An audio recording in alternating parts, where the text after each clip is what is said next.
We've got a ton of Eagles and Vikings coverage on our website, 973ESPN.com. John McMullen at JF McMullen on Twitter has plenty on this one as we get ready for an NFC Championship game in Philadelphia. Let's start with the coaches. Doug Peterson, Mike Zimmer. Who do you like?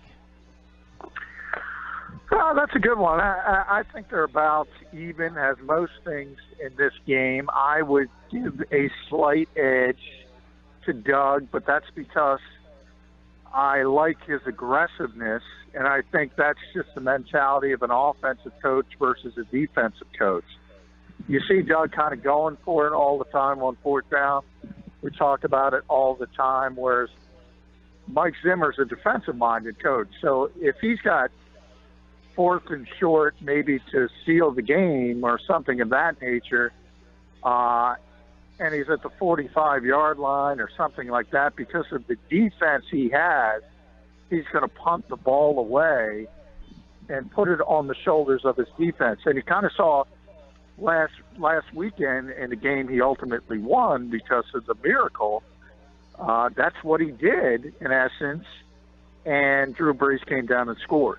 So for that reason, I would give Doug a slight edge, but I think it's personal preference. They're very, very close. You write today about how Peterson unorthodox. What are some of the things about Peterson and his unorthodox coaching methods that have helped the Eagles get to 13-3? Well, I think he's open-minded, and he does a lot of things that other coaches don't do. One of them is the super aggressive nature on fourth down. Scaled back a little bit since Carson Wentz has been injured, but nonetheless, it's still there.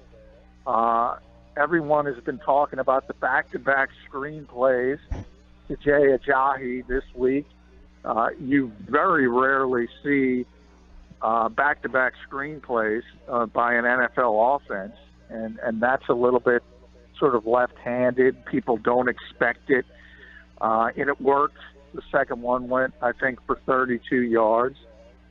And then you have sort of the meshing of the spread offense and the spread concepts with the traditional West Coast offense. So you have all these multiple formations to hide what you're going to do on a particular play, and you also have all these RPOs. Nobody runs more run-pass options than the Philadelphia Eagles this season. So I think all of that enters into it.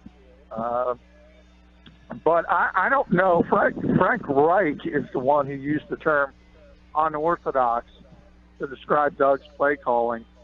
I think it's more of unique, I think would be the better adjective, because not a lot of people do it.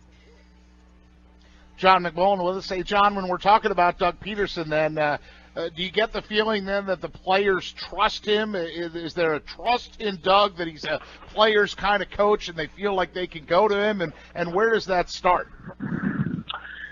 Yeah, I mean, you guys talked before I came on about the 2016 class. He's the only one left with a record over 500. And when you talk about how he was portrayed when he was hired, and you can go back and look at all the articles written about how he was the worst hire of the entire group and about how terrible of a decision it was for the Philadelphia Eagles to bring him in. The one thing that has let him lap that entire field and run circles around him is his leadership. It's not the play calling, because in this league, everybody's smart as far as scheming, and everybody can do certain things, whether it's Ben McAdoo, Adam Gase, or some of the high-profile members of that class. In McAdoo's case, that has been an utter failure, and Gase has been, certainly this year, struggling a lot. The issue is leadership and how you run your locker room and how everybody stands behind Doug Peterson. And how he's been able to do that is sort of the secret to his success. If everybody knew and if everybody could do it, they all would do it. But you don't have to look very far up the turnpike with the New York Giants and see all the issues they had in that locker room, from Eli Apple to Bobby Hart to Eric Flowers, literally not listening to the coach, not doing what they're supposed to do, to see how important that is to the success of an NFL team. And Doug has been phenomenal at that part of the job. John, you talk about leadership, too. Malcolm Jenkins, one of the guys that when they show clips from the locker room or after they lost Carson Wentz in that game, it was Malcolm Jenkins who was addressing the team when the cameras were first let into the locker room, that tight locker room out there in Los Angeles. How much is Doug allowing Malcolm Jenkins to be the leader or listening to his players' counsel been a reason for their success? Yeah, I mean, I think it's big. I mean, Malcolm's just a natural leader. I think people gravitate towards him. So that part of it's kind of easy and takes over itself. But, you know, if you go back to the regular season, a good example of listening to the players is, you know, Doug was trying to get him to the finish line healthy. So like a lot of coaches, he scaled back at the end of the regular season and didn't have any padded practices and just did walkthrough after walkthrough after walkthrough. And obviously the Eagles struggled, especially offensively. And the players went to him and the leadership council and asked to have padded practices. They wanted to get back to a physical mentality. And he said, okay, let's do it. And they've had, you can only, I mean, the rules prevent you from doing it more than once a week. But since the playoffs started, the Eagles have been in pads once a week, and it happened again this week, and that's all because that's what the players wanted, and Doug listened. Hey, John, a moment ago you talked about RPOs, and that's a phrase or a word that basically since the Falcons game ended, Eagles fans have heard that over and over and over again. What's Doug's take on how much they use RPOs, and was that something that went up when Carson Wentz went down? No, it really hasn't gone up. They, as I said, they led the NFL in run-pass option plays throughout the entire season when Carson was in there, and now when Nick's in there, it hasn't changed. And I apologize to hear a helicopter flying over, but it hasn't changed, and that's been a bit of a surprise because one of the aspects of Carson Wentz is his athleticism, and that at least gives, you know, the thought. I get frustrated with coaches. And when you have that RPO look and you have the offset sort of back and fake the handoff and either pull it back and throw the football, from a coach's perspective, it's not a zone read because it's a called play. In other words, they've called a run or they've called a pass, and you can do whatever depending on what the quarterback sees. However, from a defender's standpoint, in theory at least, they have the threat of the quarterback keeping the football and keeping it himself and running. Well, with Nick Foles, that doesn't exist. So a lot of people thought when Carson Wentz sort of left the lineup that maybe the Eagles would go away, but they haven't. They've continued to use it and use it consistently. John, we talked a lot about, you know, the Vikings defense, the Eagles defense, but when push comes to shove, whose offense has the better ability to make plays? Because it seems that, hey, someone's got to score to win this game. And if you trust one of these offenses more, who's got the better playmakers?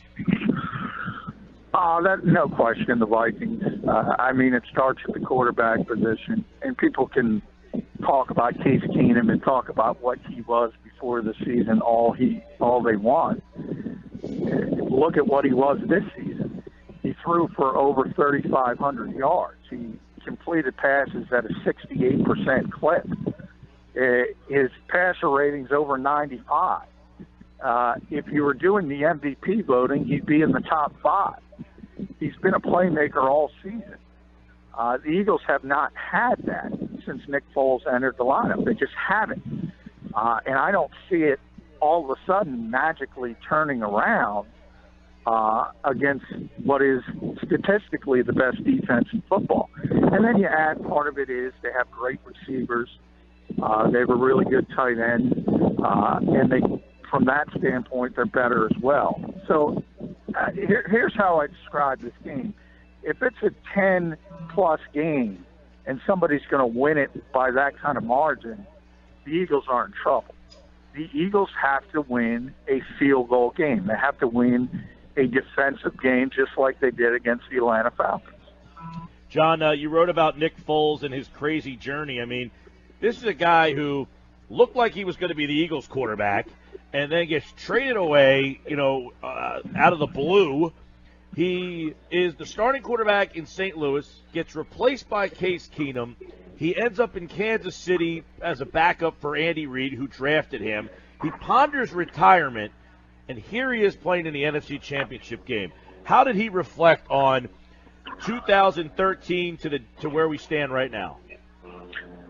Yeah, I mean, it has been quite the ride for Nick, as you mentioned, from really going back to the 27-2 season and Chip Kelly kind of making that joking quote that he's my quarterback for the next 1,000 years, which turned out until he could get Sam Bradford. And then all the dominoes fall. And it's just,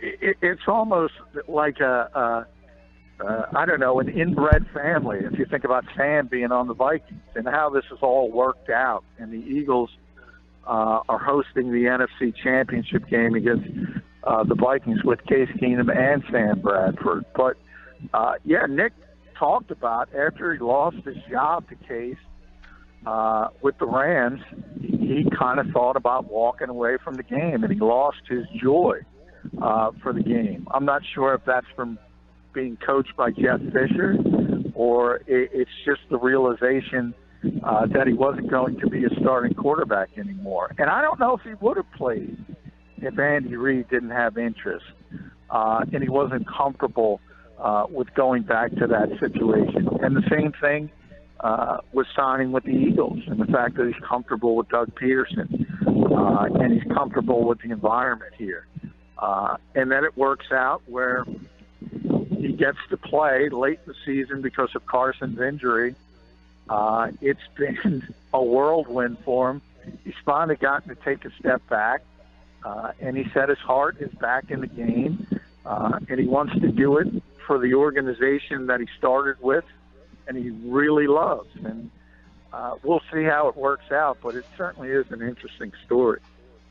Howie Roseman was named the Pro Football Writers Executive of the Year. We've talked a lot about Roseman and him, where his journey, which is equally as wild, but take Carson Wentz and making that trade.